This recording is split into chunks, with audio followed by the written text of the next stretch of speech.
Alright, let's do this. Final challenge for this event. Blazing bumper cars. Now, this is the 5th challenge, so as expected, this is incredibly tedious with enemies with a lot of stats. But I actually find this easier than the 4th challenge. And the simple reason for that is because you can, I don't want to say you can cheese it, but you can kind of just ignore the mechanics for this one for the most part, which is not something you could really do with the last one. So for this one, you have to kill all the enemies, which is the standard goal. But the gimmick here is that every single enemy has 100% damage reduction, so you actually deal 0 damage to them. Well, you can get around it, I'll mention that in a second, but basically you would do 0 damage to them at the start of the battle. And to undo that, you have to get them to stand inside these little portal things that are traps, and it causes them to get all kinds of nasty status effects. It increases the amount of damage they take. And the damage taken debuff actually lasts forever once they get it. And I don't know if this is like an oversight or something. I don't know if they intended it to be designed this way, but that means that I can just get them to stand in one of them. And then after I'm just gonna kind of huddle in one place and not bother with the mechanics for the rest of the fight. And then just sort of brute force through it. So this is actually especially hard with SR characters because it actually severely limits the SR characters that I can choose here. So because their damage reduction is in fact damage reduction, the ideal units that I would bring in here are units that have a talent that gives them damage increase. Now among SR characters, this is actually very rare. They tend to only give the damage increasing talents to SR characters. By the way, right now you see Parn has brought Rout. Aside from the fact that they can be stunned, which is very nice, it also allows me to ram Emilia here into the trap, so I don't have to do all kinds of AI manipulation. I can just manipulate her on the first turn, and then just ram her in. So now that I've gotten the damage taken debuff on them, which is actually only 20%, so they still have 80% damage reduction after that. So that's why, like I said, I have to bring units that have a damage increase. Now, for the most part, SR characters do not have this. When you think of SR characters, Narm is attack up. Emmerich is attack up. Just the majority of them are attack up. So that severely limits the units I can bring. So in this case, I brought Matthew. Matthew himself is also an attack boost character, so he's going to be doing kind of bad damage here, but he has a couple things on his side. First, he can bring his faction buff, which actually gives an extra 15% damage to the other units that I'm bringing, Chris and Parn. So that alone is very valuable. He also has attack command, which it's not extra damage, but extra attack still helps. So anyway, but the main function here is that he faction buffs, right? So I bring Chris. I enjoy bringing Chris to these kind of PvE maps anyway. She's a really good off-healer / DPS hybrid. But the thing is that she's also one of the few SRs that actually has a damage talent. So this is why Chris is one of the best SRs in the game, at least for PvE stuff. Like she's very. It's very rare that they would give out damage talents to SR characters, but Chris is one of the few that gets to have one. So she gets an extra 20% damage. So added on top of the damage from Matthew's faction buff, and she should be doing a decent amount of damage. Obviously, they're still going to be taking very little damage, and that's why this video is probably going to be like 30 minutes long or something crazy like that. Can't really do anything about that. But anyway, finally, the last character that I brought here is Parn. Obviously, I wanted to stick to a protagonist character if I could, and Parn, once again, Parn hits all the requirements that I want for a PvE map. This seems to happen a lot. It really does feel like they designed Parn to be really good in PvE. So not only does Parn have damage increase in his talent, as long as he has some kind of movement buff, which is very easy to achieve in PvE because his stacks do give him extra movement. Since he's a heavy armor wearer, I can also give him Fear of Tear, which actually gives him another 10% damage when he uses a skill. He also can ram people around, and as you saw earlier, I rammed Emilia into the trap, which is very valuable. And aside from that, he's just a really strong DPS. Glory to Faithful gives him a bunch of extra stats, and Blade of Freedom is not some amazing attack, but it's fine enough. So these are going to be the 3 DPS I brought. As for the tank, I brought Vargas, pretty much because he's the best physical tank in the game, for the most part, and I can just stack a ton of defense on him, and well, he won't have too much trouble here. Now, even though these enemies all do a debuff that increases the damage you take by 25%, the thing to remember about the damage calculation in this game is that if your defense is high enough, like, damage increase really doesn't do much to you. So, because Vargas has huge defense here, he can just stand here and get the defense buff and the regeneration buff from Sophia. He's going to be able to tank this map pretty much forever. Now, this does mean that this leaves 2 big threats on the map, and that one of them is Kirikaze, who actually has the potential to one-shot Vargas in the right situation, and Layden, who has his heavy infantry soldiers out front. So those are the 2 enemies I'm going to want to take care of as soon as I can.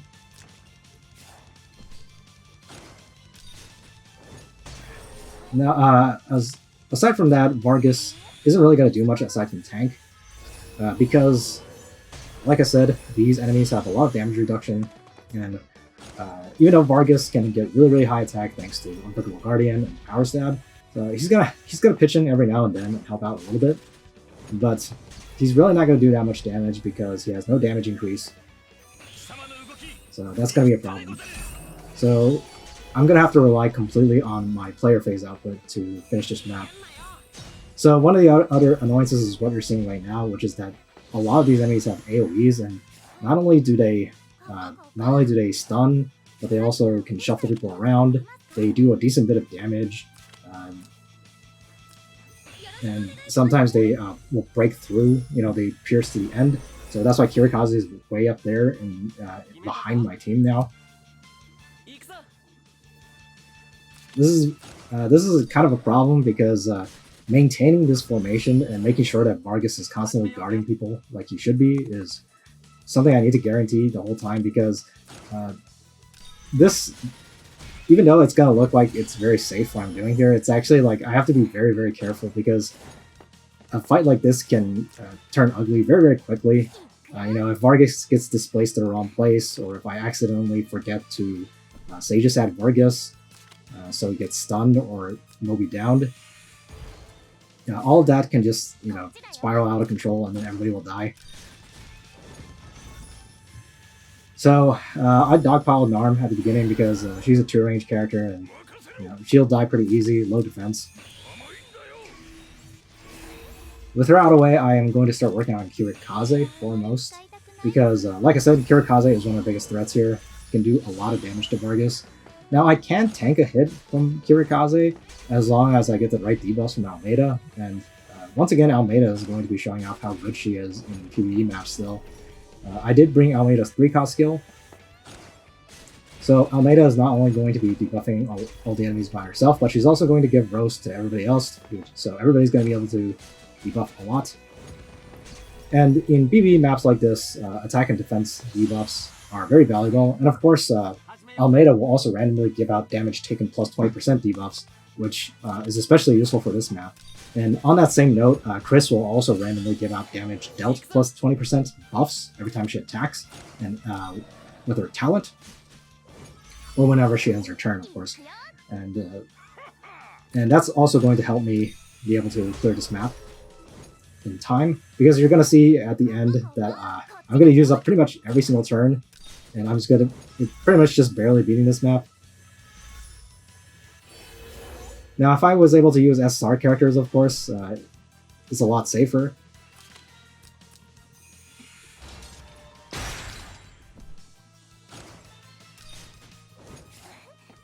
So the nice thing about Parn bringing Route here is that, as you can see, I can just it removes a lot of the enemy phase danger, or player phase danger rather, from enemy counters, because these enemies still have tons and tons of stats. They have damage dealt increase. They will sometimes just debuff people with damage taken if they use one of their AoEs, because every time they hit you, they will give you a damage taken debuff, and this stacks up to 3 times. Here, the most dangerous unit to attack into is, of course, Raiden, because he'll counterattack you twice. So I gotta be careful when I start attacking Raiden.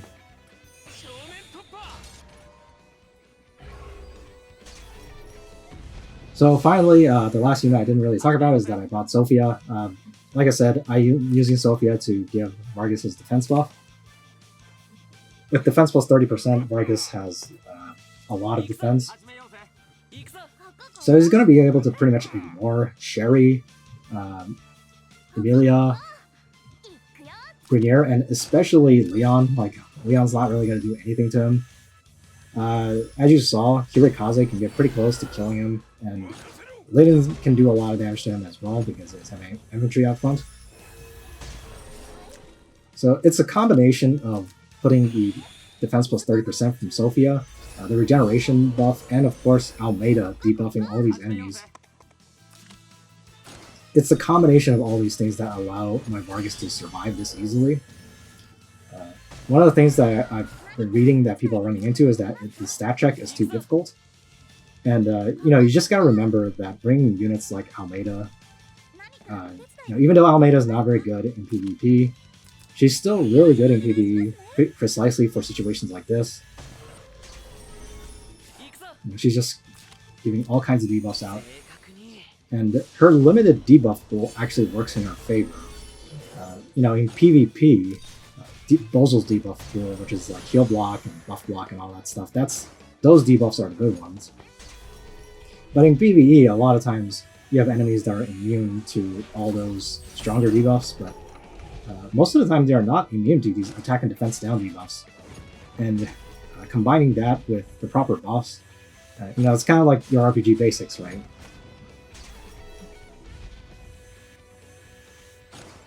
So as you'll see, like, Vargas is just tanking all day, which pretty much just settles this fight down into a very predictable rhythm. I just have to make sure to check the enemy's skills now and then, because as you saw earlier, Grenier can use a Sturmlands-like attack that stuns everybody that he hits, which, that's actually not too bad as long as I remember to Sage's Hat Vargas every turn. As long as Vargas doesn't get stunned by that, then it doesn't matter. Most of the enemies here have a ram attack that does do Moby down and guard disable, so of course I want to make sure to Sage's Hat for that reason as well. I could have brought Overlord Badge on Vargas, but I don't think that would have been a good idea. I wanted to get Vargas's defense as high as I could, and Overlord Badge doesn't help as much with that. But if you're feeling lazy and you don't want to, if you feel like you're going to make that kind of mistake often, then go ahead and bring Overlord Badge, but just know that it might make the stat check a little bit tougher for you. The ideal tank for this fight is probably Albedo, because Albedo not only has tons and tons of defense, she has a ring guard, even when her guards on cooldown, and she has damage dealt plus, I think it was 90% when she's countering. So she actually does a lot of damage on the counter to a lot of these enemies, except for Leon. But that's not too bad, because killing, if you want to kill Leon first, that's actually not too bad, because Leon is actually a bit of RNG in this fight. He does have his 3C skill, which of course shuffles people around. Now, usually, because of how I'm jamming up the hallway here, the 3C is actually not going to do anything aside from do some AoE damage to everybody that it hits.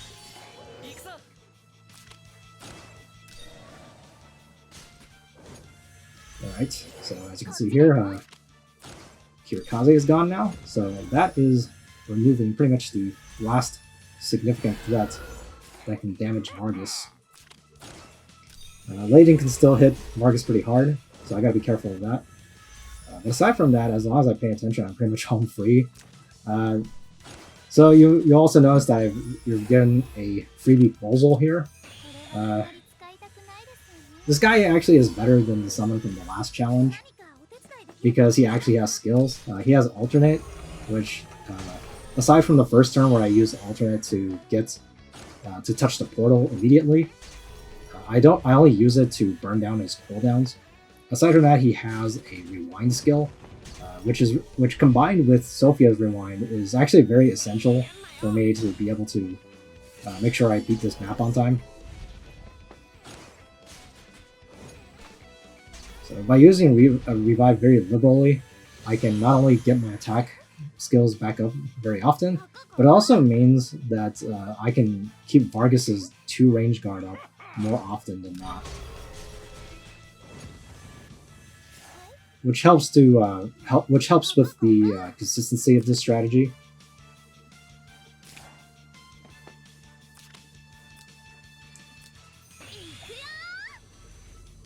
So the Emilia, aside from having a ram attack like pretty much every other enemy here, she has a sword dance attack. Heal block is never a nice thing to run into, so but that's not too big of a problem for me because not only do I have 2 healers, and Almeida has Force Brace, so she's pretty good at removing debuffs here. And I also have Chris, who will remove debuffs as needed. So the heal block isn't too bad.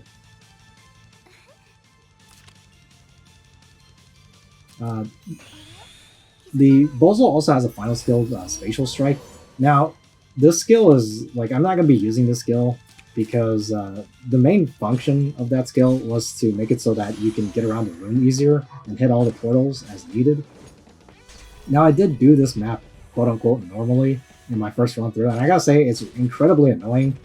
I think Zilong really needs to learn that when you make things way too convoluted to do, and there's an alternate way to just brute force the map, everybody's just gonna brute force the map, because really, like, it's way more trouble to do the mechanics of this fight than to just do what I'm doing, which is just not care, let them get 1 stack of damage taken plus 20% and just hit them until they die.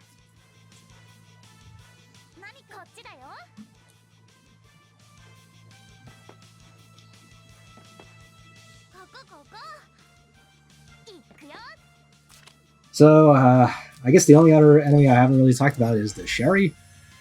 The Sherry has a ram attack, of course, and she also has like a Raging Storm type of attack, which is her 3C. But unlike usual, it doesn't seem to heal her, so that's actually very nice. It would be so annoying if it healed her. It would mean I would probably need to prioritize killing Sherry, because otherwise, like, if Sherry kept healing herself, I would definitely time out on this map. So, Grenier is up there at the top. He stabbed himself up there. So right now, Chris and Matthew are beating him up. Obviously, Parn's not going to bother helping out there because he's a Lancer, and Parn's not going to do any damage to him.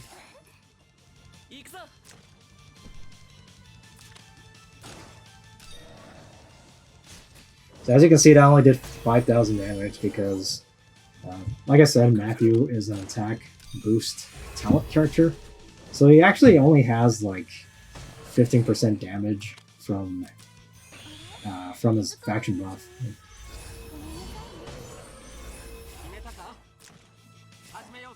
And of course they have 20% damage taken because of the trap at the start. I should also note that the traps, as far as I can tell, they did not stack.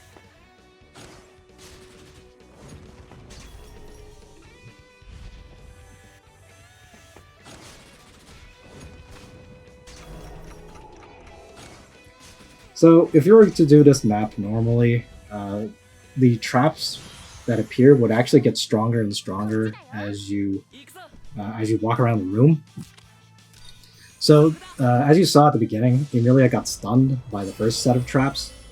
The second set of traps do a Moby Down effect, I believe it was, and then after that they start doing fixed damage.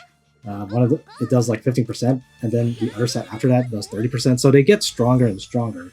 But the thing is that they spawn so far apart on the map is that then you're going to spend a lot of time just leading these enemies around. So you're basically making things harder for yourself if you try to engage with the mechanics.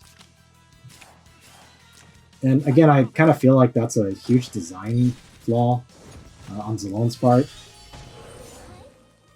the purpose of fight mechanics is supposed to be that that's the way you're quote unquote supposed to do the map, and it really shouldn't be easier to just stand here and hit things until they die. But that's really a flaw with how they design these challenges in general.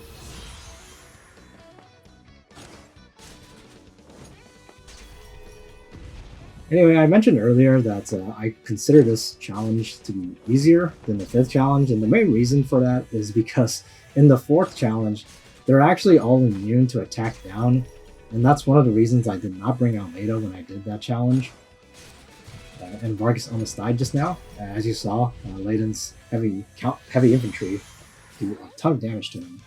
So I really want to get someone over there and start killing those troops. As long as I can kill Leiden's troops, he's not going to hit that hard anymore, since they don't really have any other way of healing.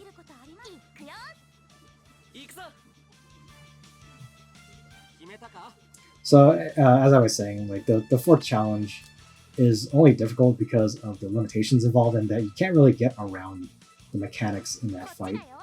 You have to just do what the map expects you to do. So for this one, they kind of made it too complicated, and they ended up making it so that just the simple solution was still the easiest one. Although I will say that I guess I should be thankful that that's the case, because I really don't think it would have been possible to beat this map normally with SR characters.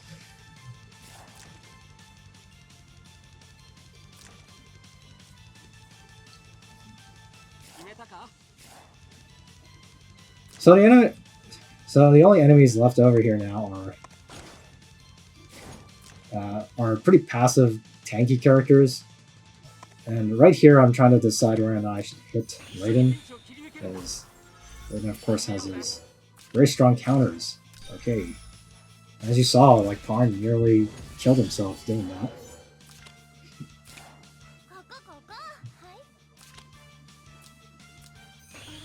And keep in mind, that's with all the debuffs that had stuck on him.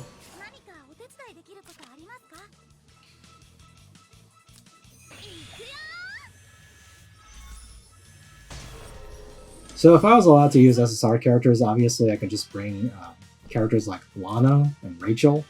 They both have plus 30% damage, and they hit on magic defense, which a lot of these enemies have less magic defense than physical defense, so they would actually be very, very good here. Elwyn, of course, is a great unit still. Yulia would be great here. I could bring Tiaras for attack blessing, but I actually don't think that's necessary. I would bring Tiaras anyway, because she would keep the tank alive, and she'll be able to give attack blessing on top of that, and Miracle, of course. But among SRs, I actually considered bringing Imelda to this fight. The big problem is that I really just didn't have space to bring Imelda anymore. I could have conceivably replaced Parn with Imelda, but I don't think that really would have worked. Imelda does give an extra 20% damage to everybody, which is obviously really nice. And she herself has a damage talent, so she would be able to do okay damage against them. But my Imelda isn't really well built, so I don't think she would be an improvement over Parn. And unfortunately, Imelda's troops aren't the best for this either. I don't have wizards trained, so that would be a problem. Firebrands would not work that well here. I mean, they would do okay damage, but it's like Firebrands, they rely a lot on their fixed damage to do a lot of their damage. So, and these guys are completely immune to fixed damage, which I think was kind of lame. I actually considered bringing Freya when I was planning out how to clear this map with SRs, but then I realized like they are just completely immune to fixed damage, including Freya's stat-based fixed damage, which, I don't get that. Like I really don't think they should have done that, because fixed damage already has enough nerfs on it in PvE that it doesn't really need any more.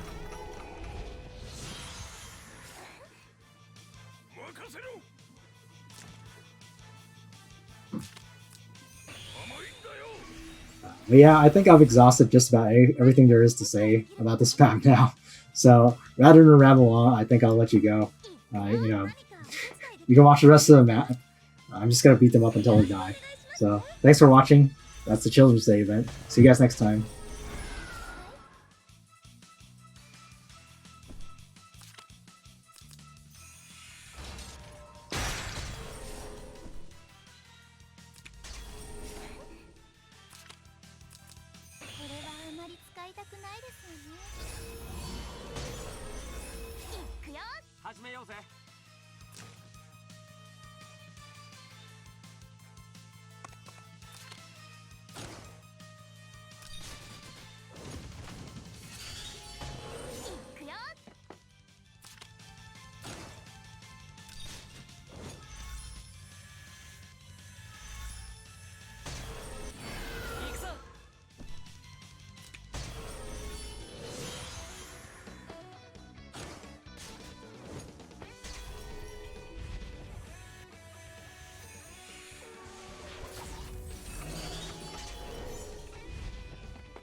くぞ。決めたか？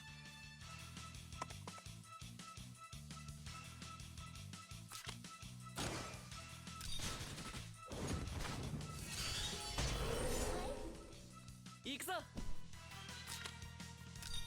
そこだ。任せろ。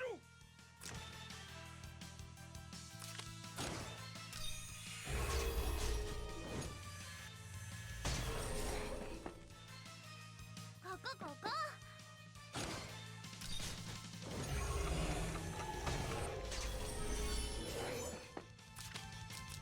れ、気づかないうちにごめんなさいね。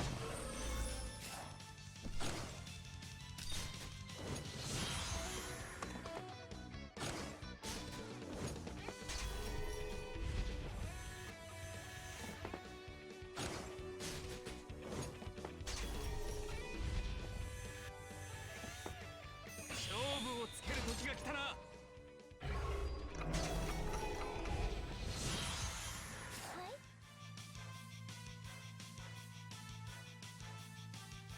何かお手伝いできることありますか？任せろ。はいはい。はっは。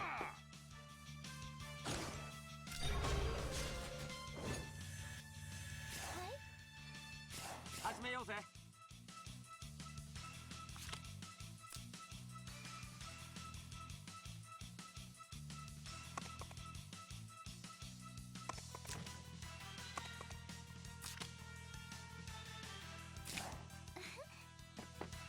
始めようぜ。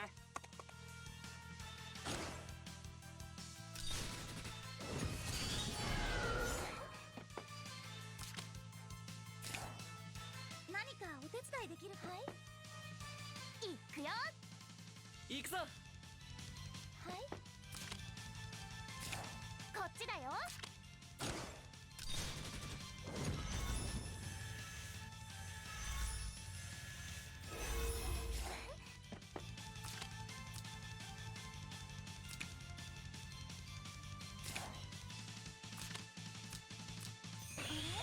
気づかないうちにごめんなさいね。何かお手伝いできることありますか？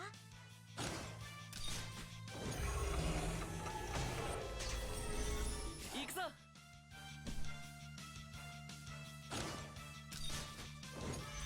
行くぞ。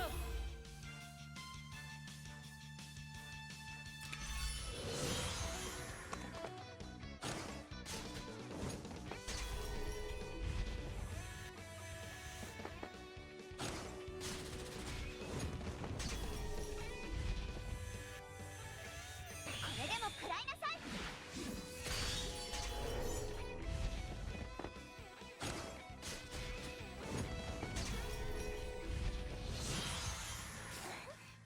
はっは。行くよ。任せろ。甘いんだよ。ここ。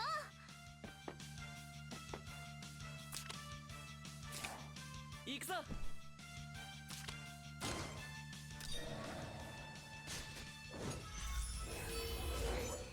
ここ。よろしくお願いしますね。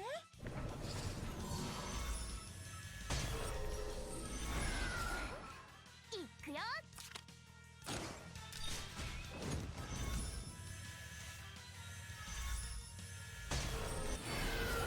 始めようぜ。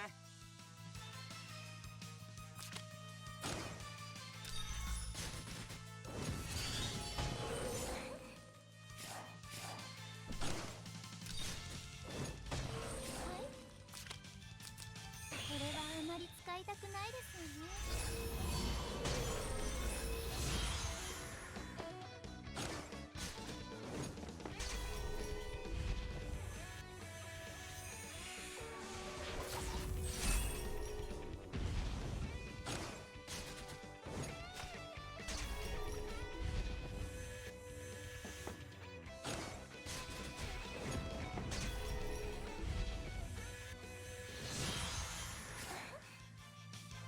何かお手伝い？はっは。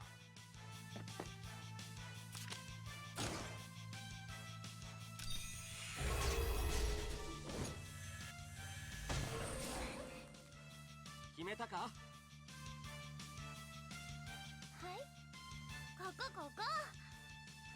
こっちだよ。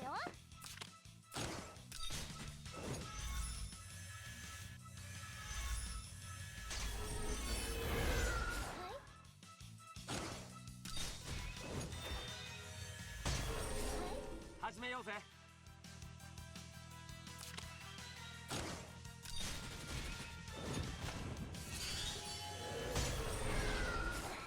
行くぞ。何かお手伝いできる？はい、行くぞ。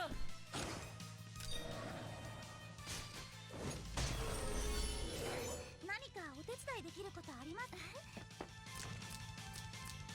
何かお手伝いできることありますか？はい、あれ、気づかないうちにごめんなさいね。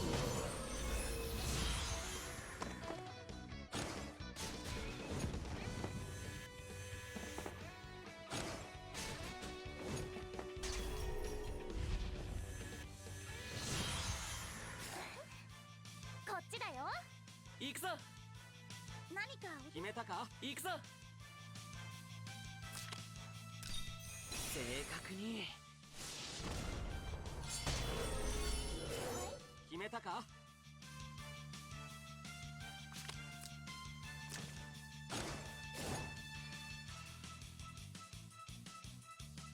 決めたか。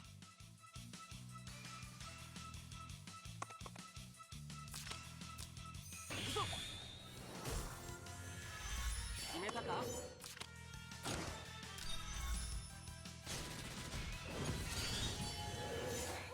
こっちだよ。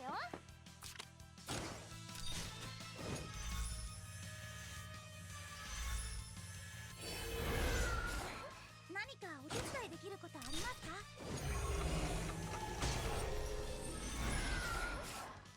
任せろ。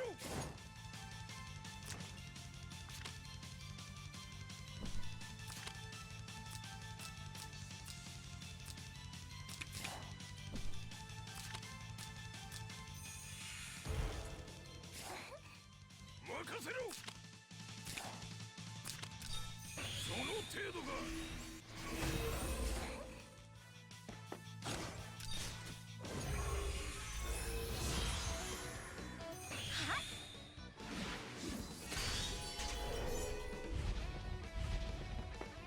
勝負をつける時が来たな。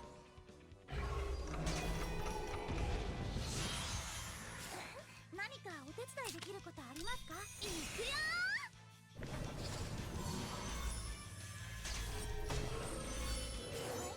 行くぞ。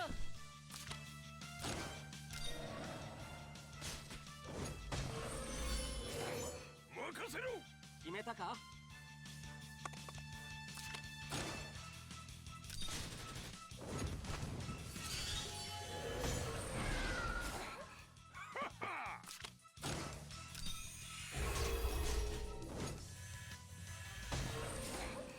いくよ。